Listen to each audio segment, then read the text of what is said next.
Lou Elizondo is a man who does know. He's a former Pentagon official who ran this program looking into these objects. He joins us tonight. Lou, thanks so much for coming on. So Thanks, Tucker. What would possibly be the justification for holding back from the public what the U.S. government, which the public pays for, knows about these objects? It is my belief that the United States is in possession of exotic material, and unfortunately, that's about all I can say at this time. You know, people always say, "Well, Lou, these things are clearly from outer space."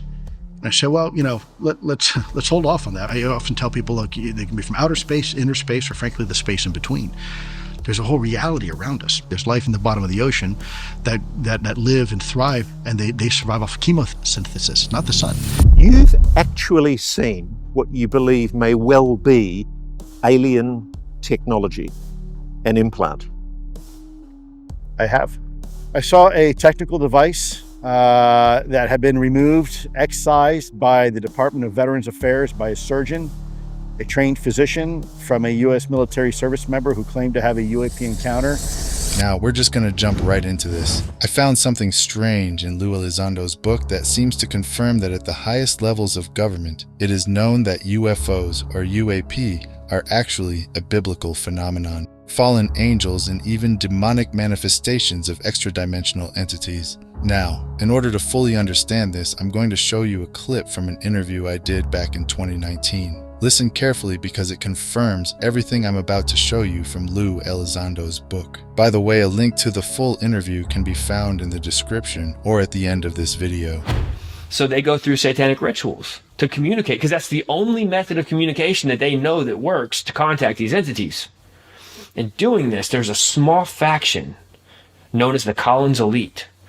This is where our film picks up. The Collins Elite was a small group inside of this larger group that was originally created to get answers to all of this. But once they began to engage in satanic rituals and magic and alchemy, this group says, hey, you know what? This is not what we signed up for. This small group raises up. It's a faction. It's a counterpoint group, which means that they are no longer in agreement with the big group.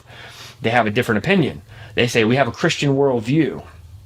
This goes against our Christian worldview.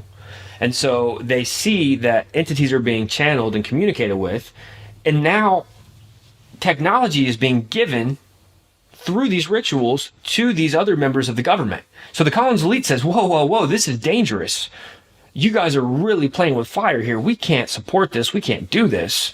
And they came up with this idea that the aliens were going to take over, and that in order to protect our country from the aliens, from the entities, they believed that we needed to instate a forced theocracy based on the law of Moses. Because they thought if our country would go back under the law of Moses, that we would be untouchable from these entities. This group, this bigger group that was researching to get answers, they did not exist.